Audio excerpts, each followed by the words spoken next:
Bu, gak ada kegiatan apa-apa, jadi langsung kesini aja. Oh iya, kebetulan juga masih pagi sekali ya Mbak, jadi Iya. Baru dari kos gitu. Apakah nanti setelah konseling ada kegiatan lain? Ada kegiatan dan organisasi itu, bikin video dengan teman-teman. Oh iya. Oke, jadi Mbak Wida adalah seorang mahasiswa yang juga ikut organisasi ya tadi ya. Oke Mbak Widi,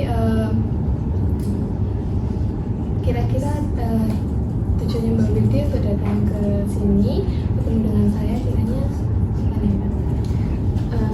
Saya sekarang ada sedikit problem, ada masalah gitu tentang kebiasaan saya yang sulit mengatur waktu. Oke, berarti merasa kesulitan mengatur waktu.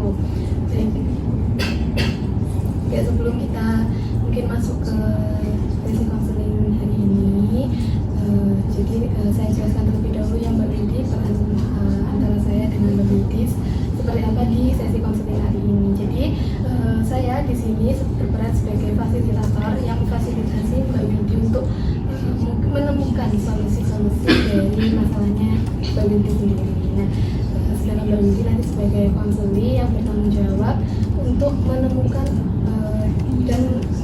menemukan solusi dari masalahnya Mbak Widi. Jadi Mbak Widi yang bertanggung jawab penuh dalam pengambilan keputusan apapun yang menjadi solusi dari masalahnya Mbak Widi. Seperti itu ya Mbak Widi.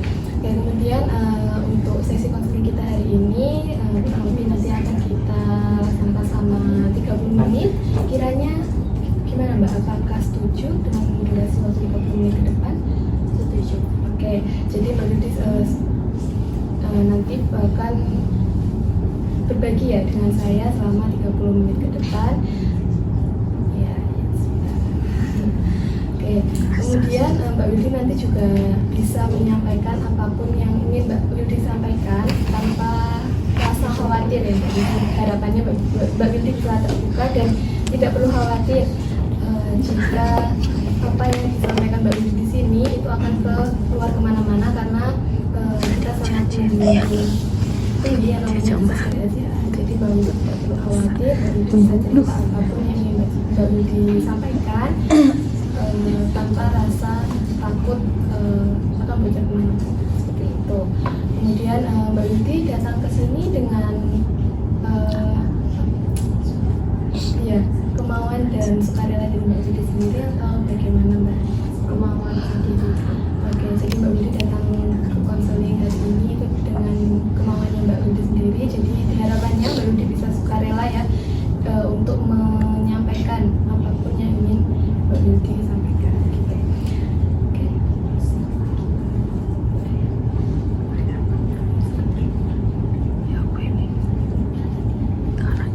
Oke, sebelum kita masuk ke sesi konseling kali ini, kira-kira apakah saya perlu mungkin menyesuaikan suhu ruangannya, terlalu panas atau bagaimana Mbak? Sudah cukup ya. Silakan Mbak Widi bisa menyamankan dirinya Mbak Widi terlebih dahulu sebelum kita masuk ke sesi konseling. Gimana Mbak? Duduknya bisa lebih nyaman? Oke, sudah nyaman Mbak? Oke, kita masuk ke sesi konseling kita ya Mbak. Mbak Widi sudah siap? Oke, mungkin bisa diceritakan Mbak Widi sedang mengalami kendala apa dan bagaimana perasaannya hari ini? Perasaannya saya akhir-akhir ini tuh agak sedikit stres ya, maksudnya stres juga karena banyaknya tugas. Sebenarnya tugasnya tuh ya gak banyak-banyak amat, tapi saya kurang bisa mengatur waktu untuk mengerjakan tugas itu. Jadi saya kadang mendekati deadline itu saya baru mengerjakan, terus ya kadang juga terlambat sedikit gitu. Jadi saya belum bisa mengatur waktu yang sesuai sama saya, buat saya belajar, buat saya main, buat saya keluar gitu. Itu saya kurang bisa untuk mengatur itu. Oke, jadi Mbak Widi merasa kesulitan mengatur waktu. Kira-kira kesulitan ini tuh dirasakan mulai kapan Mbak? Kesulitan ini pas waktu masuk semester 4 Ibu. Waktu semester 3 itu saya sudah mulai rajin. Menurut saya udah rajin, karena tugas itu kadang saya udah seminggu sebelumnya saya sudah kerjakan. saya sudah mulai terbiasa ya mengerjakan terlebih dahulu lah terus. Tapi semenjak masuk ke semester 4 ini, pas waktu semester 4 ini ya itu ya kayak belum bisa mulai untuk mengerjakan tugas gitu. Baik, jadi mulai dari semester 4. Lalu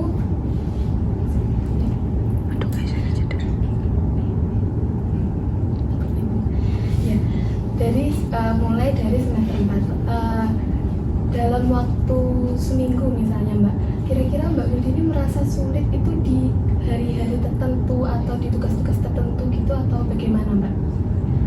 Mungkin saya sulitnya tuh di yang paling mana nih kayak hari Jumat Sabtu Minggu kayak weekend gitu itu, soalnya pasti kan teman-teman terus pasangan juga kadang ngajak keluar, ngajak main gitu itu, jadi saya kayak ya nggak bisa ngatur waktunya di hari-hari itu. Kalau hari-hari sebelumnya juga nggak bisa ngatur waktu, tapi masih kerjakan sedikit-sedikit gitu loh. Kalau ada waktu ya kerjakan, kalau udah ada ya udah gitu. Tapi yang paling parahnya tuh di hari-hari weekend.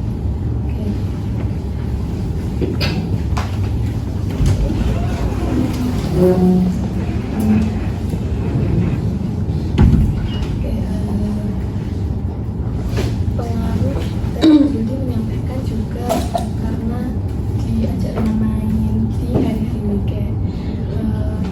Selain di hari-hari weekend, apakah ada kayak tugas tertentu, misalnya tugas mata kuliah apa gitu yang Mbak Windy ini merasa kesulitan gitu sehingga memengaruhi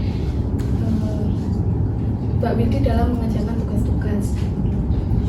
Kalau spesifiknya tugas tertentu itu sebenarnya gak begitu berpengaruh sih Bu. Beberapa mata kuliah memang ada tugasnya sendiri, tapi itu bukan jadi salah satu penyebabnya saya untuk nggak mengerjakan atau menunda tugas itu. Tapi masalahnya saya buat menunda tuh karena seringnya terdistraksi sama misalkan HP gitu itu Ibu. Jadi kadang saya kerjakan lagi mau ngerjakan tugas tapi malah scroll sosmed, scroll TikTok, scroll IG gitu, malah main. Apalagi saya juga penggemar Mobile Legends kan, jadi kayak udah main ML dulu, main ya seperti itu kan. Kadang mainnya juga tuh sampai jam 2, jam 3 malam gitu, itu malah tidak mengerjakan tugas, malah berlarinya ke game. Oke Mbak Windy, di samping Mbak Windy merasa kesulitan dalam mengatur waktu, kira-kira ada hal lain apa yang menjadi kekuatannya Mbak Windy? Misalnya Mbak Windy adalah seorang yang terorganisir sebenarnya, atau disiplin, atau bagaimana Mbak? Kalau terorganisirnya saya merasa saya bisa gitu, tapi kalau disiplinnya saya juga kurang dalam disiplin itu gitu. Oke, Mbak Windy tipe orang yang sebenarnya terorganisir tapi kurang disiplin itu tadi ya, sehingga memengaruhi manajemen waktunya Mbak Windy sendiri. Di samping manajemen waktu, kira-kira hal lain apa Mbak yang menjadi mungkin kelemahan atau kekurangan gitu sehingga mempengaruhi manajemen waktu Mbak? Menjadi kelemahan kekurangannya saya mengenai saya kurang fokus ke tugas gitu ya yang tadi saya terlalu terdistraksi, terus saya tuh kalau ada teman yang mengajar tuh saya tidak bisa menolak, terus apalagi ngajarnya tuh kayak main, pasangan yang ngajak buat ayo keluar, ayo jalan-jalan gitu tuh saya iyain aja meskipun ada tugas yang deadline-nya mendekati, pasti saya kayak nanti aja oh masih besok kok deadline-nya gitu. Meskipun udah di hari H tuh kadang bisa dikerjakan nanti malam nih gitu. Jadi setelah di malam harinya itu saya udah mulai stres, kayak hamin 4 jam, hamin 5 jam itu saya kayak aduh tugas kadang hamin 2 jam baru saya kerjakan gitu. Jadi ya seperti itu. Baik Mbak Windy, jadi saya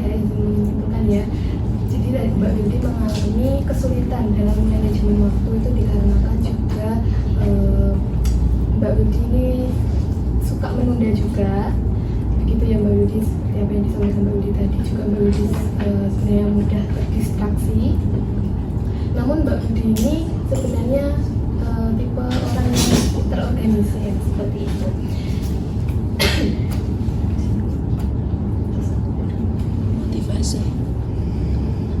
Motivasi. Oke. Tadi motivasi kan? Bukan. Summary. Nanti dipotong-potong ya, nggak bisa jeda Bemoy. Oke. Lalu Budi dan Intan untuk konseling tentunya memiliki tujuan. Nah, dari apa yang menjadi masalah Mbak Yudi tadi, apa yang sebenarnya ingin dicapai oleh Mbak Yudi?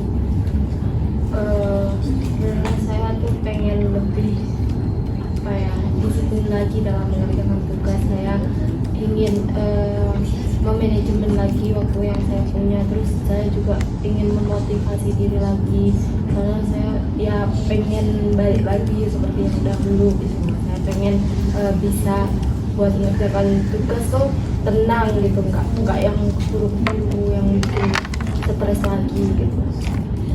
Jadi itu tadi tujuannya Mbak Yudi ya. Oke, setelah ini mungkin kita bisa bersama-sama untuk mencapai tujuannya Mbak Yudi tadi. Nah, ada beberapa yang bisa kita lakukan. Salah satunya adalah yang namanya itu reinforcement. Jadi saya jelaskan terlebih dahulu ya Mbak. Nah, reinforcement ini nanti Mbak Yudi bisa menentukan. Misalnya ketika Mbak Yudi mencapai tujuannya Mbak Yudi, kayak Mbak Yudi bisa mengerjakan tugas tepat waktu saja. Nah, kira-kira apa nih yang ingin Mbak Yudi berikan ke diri Mbak Yudi sendiri sebagai sebagai reward gitu. Nah, kira-kira apa nih Mbak? Ketika Mbak Yudi mungkin sudah mengerjakan tugas tepat waktu dulu, kira-kira Mbak Yudi ingin melakukan apa? Mungkin bisa membeli makanan favorit atau makanan-makanan yang belum pernah dicoba, soalnya saya suka coba-coba orangnya. Oke, itu bagus sekali ya Mbak. Jadi Mbak Yudi tahu apa yang ingin Mbak Yudi beri ke diri Mbak Yudi sendiri ketika Mbak Yudi sudah berhasil mencapai tujuannya Mbak Yudi, yaitu mengerjakan tugas tepat waktu. Itu jadi nanti Mbak Yudi bisa terapkan teknik ini, atau Mbak Yudi bisa menerapkan apa yang sudah Mbak Yudi sampaikan tadi. Misalnya Mbak Yudi sudah mengerjakan tugasnya tepat waktu, kemudian tidak molor-molor, juga tidak menunda lagi. Mbak Yudi bisa menerapkan itu sebagai untuk menguatkan dan memotivasi Mbak Yudi sendiri untuk bisa lebih bisa menjaga komitmennya dalam mengerjakan tugas tepat waktu. Jadi tadi ya, selain dari apa yang sudah saya sampaikan tadi terkait ini, tadi Mbak Yudi sudah tahu ya kira-kira apa nih yang ingin Mbak Yudi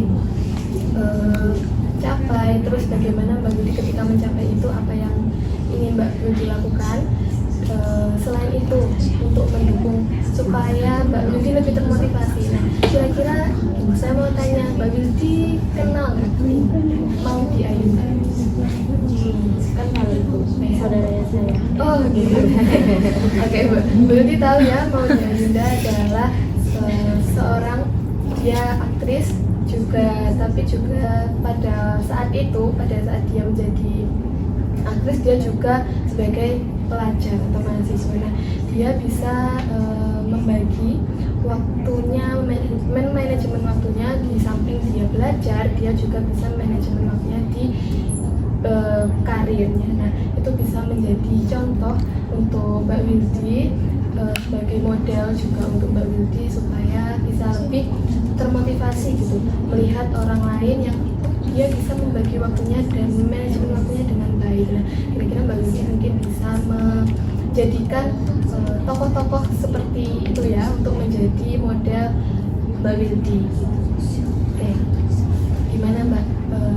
Kira-kira melihat seorang tokoh seperti Maudy Ayunda, apa yang menjadi mungkin dari Mbak Yudi sendiri termotivasi dalam hal apa?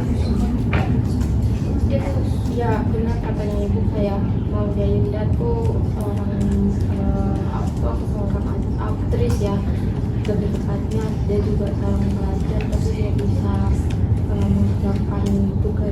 kadang tugasnya lebih berat daripada saya. Dia tuh juga kuliahnya di luar negeri ya ibu, jadi kayaknya dengan tugas-tugas saya yang lebih rendah daripada mau dia rendah gitu kan, pastinya kayaknya saya nggak pasti bisa untuk mengerjakan tugas dengan lebih rajin lagi. Saya juga akan lebih bisa mengatur waktu gitu, karena juga melihat dari ya mobilnya terus mereka bisa, kenapa saya nggak bisa gitu kan.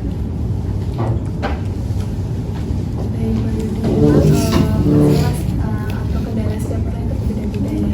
Mungkin Mbak Widi merasa kesulitan manajemen waktu adalah suatu kendala yang sangat berdampak di Mbak Widi. Namun saya yakin Mbak Widi bisa mencapai tujuan Mbak Widi tadi yang Mbak Widi sampaikan, yaitu ingin bisa lebih memiliki manajemen waktu yang baik. Saya yakin Mbak Widi bisa melakukan itu. Juga tadi juga ada beberapa teknik yang Mbak Widi yang sudah saya sampaikan, yang mungkin Mbak Widi bisa terapkan di hari-hari setelah Mbak Widi selesai dari konseling. Jadi setelah konseling hari ini, kira-kira bagaimana Mbak perasaannya Mbak Widi? Bukan sedikit sih, merasa termotivasi lagi, karena kan ada model yang saya pikirkan gitu. Jadi saya juga mikirin oh iya ya ada orang yang lebih sibuk daripada saya, tapi mereka bisa lebih mengatur waktunya lagi. Terus juga saya juga mungkin bisa mengurangi waktu saya dalam bermain melihat sosial media, karena ya menurut saya faktor-faktor utamanya tuh karena itu. Terus juga karena teman-teman saya, karena pasangan saya juga. Terus ya mungkin saya bisa kayak lebih tegas lagi kepada mereka, kayak supaya kalau mereka ngajak saya tuh saya juga bisa menolak gitu ajakan-ajakan mereka. Terus juga saya juga tadi bisa menerapin yang reinforcement itu. Saya bisa memberikan hadiah kepada diri saya ketika saya sudah mengerjakan tugas-tugas, terutama tugas-tugas yang berat. Baik Bu Widi, syukurlah ya Mbak Widi sudah mulai termotivasi untuk bisa mencapai tujuannya Mbak Widi. Oke, mungkin ini saya ingin bertanya juga, kira-kira berapa skala keyakinannya Mbak Widi untuk mencapai tujuannya Mbak Widi ini dari 1 sampai 10? Sekitar 8 sampai 9, karena kalau 10 saya masih takutnya ada kebobolan satu gitu kan. Oke, jadi Mbak Widi sudah cukup yakin ya bisa memotivasi diri Mbak Widi sendiri dulu, kemudian juga berusaha untuk mengatur dan memanajemen waktunya Mbak Widi supaya tidak stres lagi, supaya semuanya bisa terorganisir dengan baik. Seperti itu ya Mbak Widi. Baik, sesuai dengan apa yang sudah kita sepakati di awal konseling tadi, di mana durasi dalam kita konseling itu 30 menit saja. Nah, dan kebetulan sekarang sudah 30 menit. Oke, jadi harus kita cukupkan sampai di sini dulu untuk nantinya. Jadi tadi Mbak Widi sudah tahu ya apa yang harus dilakukan, sehingga nanti di pertemuan selanjutnya Mbak Widi bisa melaporkan apa-apa saja yang sudah Mbak Widi lakukan dan bagaimana dampaknya ke Mbak Widi. Seperti itu ya Mbak Widi. Baik,